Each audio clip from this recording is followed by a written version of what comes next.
一个真理烈火的教会里面，他们一定会产生认知上面的冲突，因为每个人获取真理，不论他是从网络还是从聚会还是自己领受，每个人都会慢慢建构出自己对真理的架构跟逻辑，每个人都会累积出自己的知识、自己的认知、自己的架构，然后自然而然的就产生了自己很多对于圣经的解读，对于真理的认知，对于生活的模式，对于人生观、价值观各个方面。那请问我们每一个人的架构会不会碰撞在一起？一定有碰撞的地方，对不对？也就是说会产生了信仰的冲突，每一个人都会有不一样的认知，会有不一样的立场。那但是这样子不好吗？路加福音耶稣说，我来要把火丢在地上。哇，耶稣是来扔火的耶。你不要以为我来是叫地上太平的，你不要认为我是和平之子哦。我告诉你们，我不是叫地上太平的，我是叫人纷争的。你会发现耶稣你是让人来对立的呀。那太平是什么意思呢？你们以为我来是叫地上太平吗？这个太平就是和谐的意思，纷争呢就是分门别类的意思。那耶稣说他渴望他十字架所牺牲的代价，你看这边有说我有当受的喜还没有成就，我是何等的迫切，就是代表耶稣他要上十字架，这是他要受的喜，他渴望他十字架所牺牲的代价能够释放出神大能的生命，以至于引爆世人对真理的追求。这就是他说的，他要丢火。耶稣说他来到世界的目的是来放火的，他所期待的是看见人因为寻求真理而火热执着，所以这是放火的目的，就是让你火热点火，就好像我们今天要在外面烤肉，在外面煮饭，我们需要有一个火种来点火，目的是要让那个柴火燃起来，然后把我们所放的食物能够煮熟一样。这是耶稣说丢火的意思。那耶稣希望他用他的十字架的这一个牺牲，能够引爆出世人对真理的执着，火热的执着，而且这个热诚的执着，它能够成为一个感染力。耶稣期待对真理的追求能够像野火燎原一样，是有感染力的。所以这边才说，如果已经着起来，不也是我所愿意的吗？所以耶稣他只是一个火种，但他期待的是燎原。就像我们烤肉煮东西在外面，我点的是一个火，但是半天点不着火，你是不是很气馁？你不能够拿你那根火柴指望着那锅汤煮熟，你指望的是你的火柴扔下去的时候里面有火种，然后把这一整个的炭火烧起来。这就是耶稣期待真理被引燃了以后产生出来的影响力。那当真理的火在地上大大燃烧的时候，就会让基督徒他没有妥协派，没有中立派了，被烧了，里面的生命杂质被烧了，信徒不再甘心于冷淡软弱，他们没有办法再妥协于似是而非的道理里面，因为真正被燃烧的油是容不下水的。所以这些里面充满了真理烈焰的人，当他遇见了跟自己价值观不同的人，就很容易产生逻辑、文化、传统上面的冲突，尤其是跟教会中不冷不热教义式的教导会产生冲突。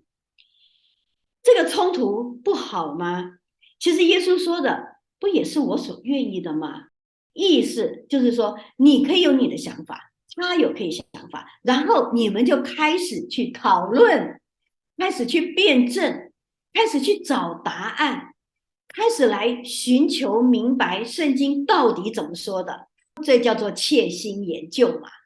这个叫做深渊与深渊彼此相应，就是我们彼此来切磋你的认知，我的认知，于是我们就更完全了。这是耶稣的意思。所以当真理产生了一个冲突了以后，冲突就产生了智慧了。那智慧呢，就会让人在真理上面又越发成熟了。那如果它不是往正面发展，它是往负面发展的话，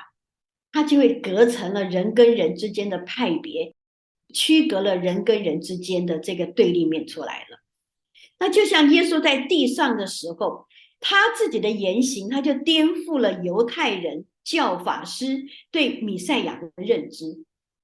因为耶稣是点火的嘛，他自己就是个火源嘛。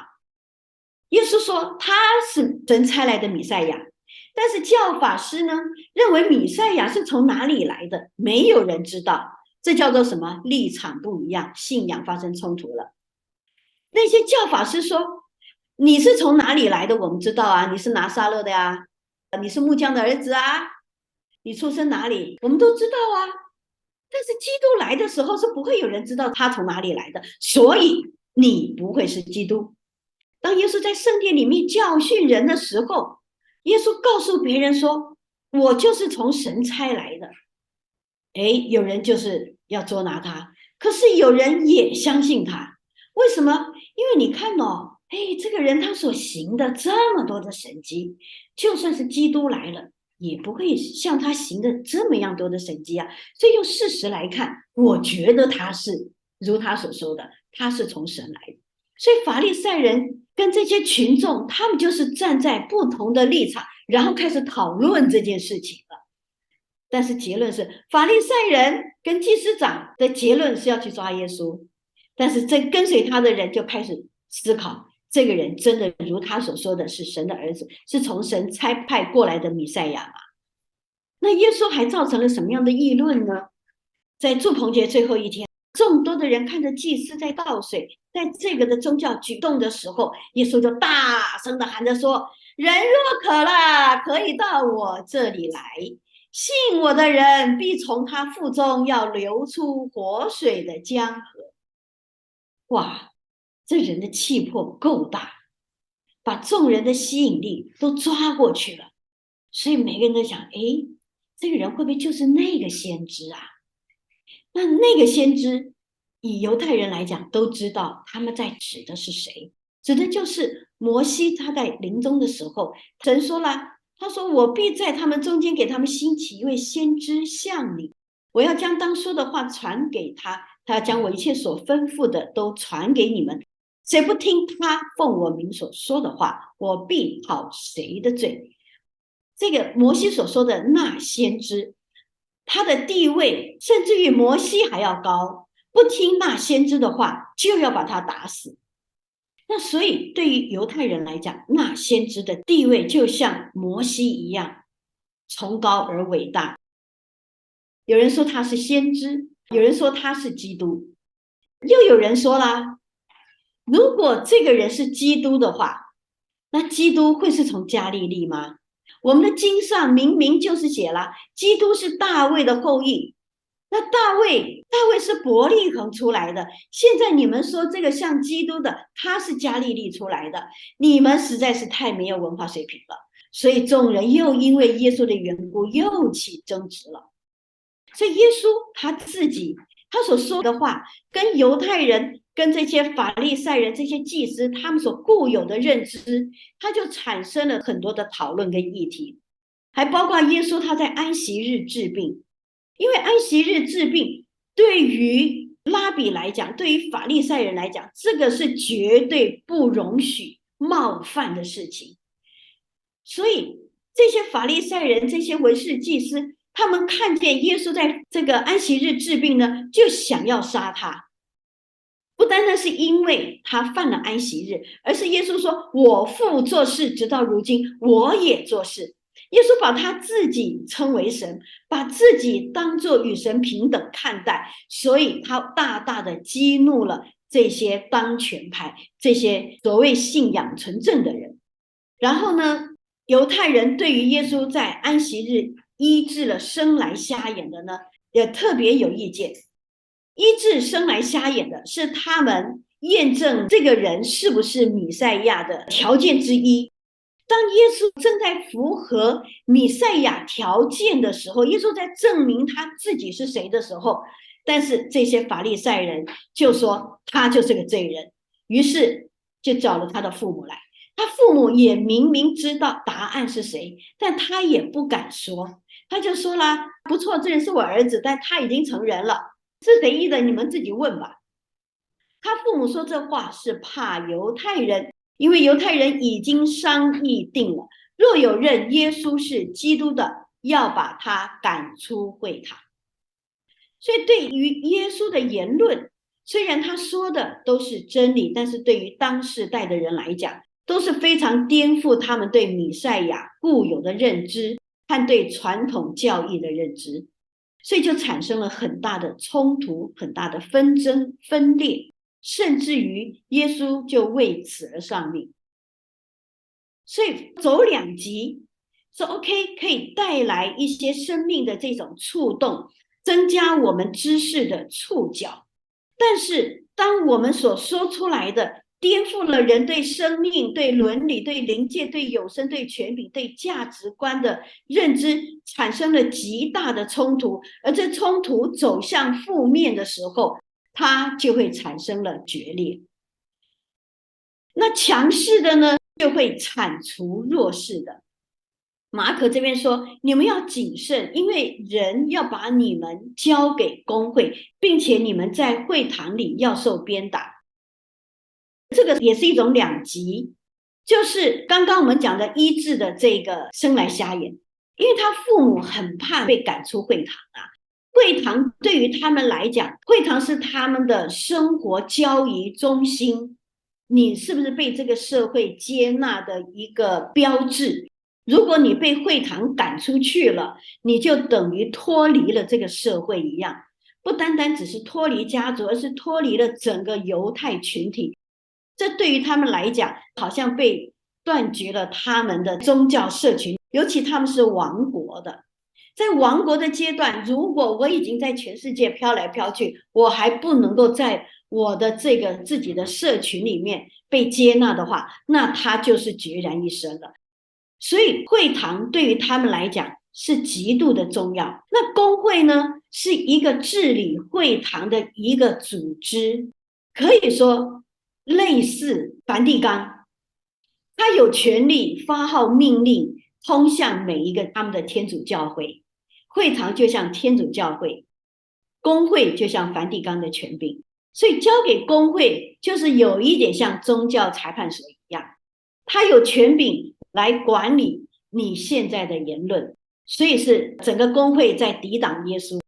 这边就说了，你们要谨慎，因为当你在认耶稣是基督的时候，有人就会把你抓到宗教裁判所，让你在那个地方被审判。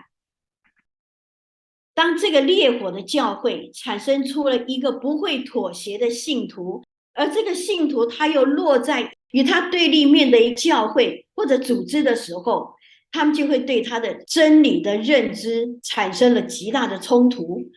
为什么？因为他冒犯了权柄，违背了组织的宗旨，那他们就会把他交在一个可以审判他的一个立场。那对于真理的执着，除了面对宗教制度的破坏以外，冲突也会从自己的家庭带出来的分裂，会从自己的家庭带出来的斗争。那路加福音说，从此以后，一家5个人将要纷争，3个人和2个人争，2个人和3个人争，父亲和儿子争，儿子和父亲争，母亲和女儿争，女儿和父亲争，婆婆和媳妇相争，媳妇和婆婆相争，大概每个关系都要来争一遍。每个人都有自己的立场，每一个人都看不顺眼对方，每一个人都要把对方斗掉。为什么？因为同一家人在生活里面是最难避免、最难闪躲的。尤其如果你在信仰上面没有模糊地带，如果你又是一直在追求的话，那你一定会跟另一方越来越无法相容。那这个冲突到达一个顶点的时候，马太福音这边说，弟兄要把弟兄，父亲要把儿子送到死地。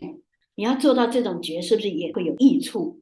他没有益处的话，他睁一只眼闭一只眼，对不对？要不你就自己出去开门立户，我在中国你就到非洲去，你离我多远你就多远，是不是也可以？可是为什么要把他送到死地？是不是有利益？是不是我把你送到死地，我有好处，并且你们要为我名的缘故被众人恨恶？所以这个是对立面所产生出来。那在末后世代的教会，烈火的真理会蔓延开来，而分裂和逼迫也会随之而来。这个上帝已经让我们知道未来的模式，未来的走向。那我们放在心里，我们也求神，让我们灵巧像蛇，寻良像鸽子。我们不要走在一个极端里面，我们走在一个恩典和知识，一个平衡的生命的成长里面。我们不是去硬碰硬。如果日子到了，真的上帝这样子让我们去为信仰而牺牲，我们会有那时候的恩典。如果不是，是因为我们要跟别人逞凶斗狠，我们是要跟别人较劲，我们在言辞上面一定要把别人辩倒，我们一定要在言辞上面占上风，或者说我们抓死某个真理，然后没有那种虚心就教的态度的话，我们就很容易去产生对立面。所以我们求神教导我们在末日的教会里面，我们如何生存，去维持自己的真道，产生正能量的影响力，跟耶稣一起去放火，能够让真理的追求野火燎原。但是也求神保守我们的性命在他的手中。下一次我们再继续再讲末日教会里面还有什么样的现象。求神祝福各位。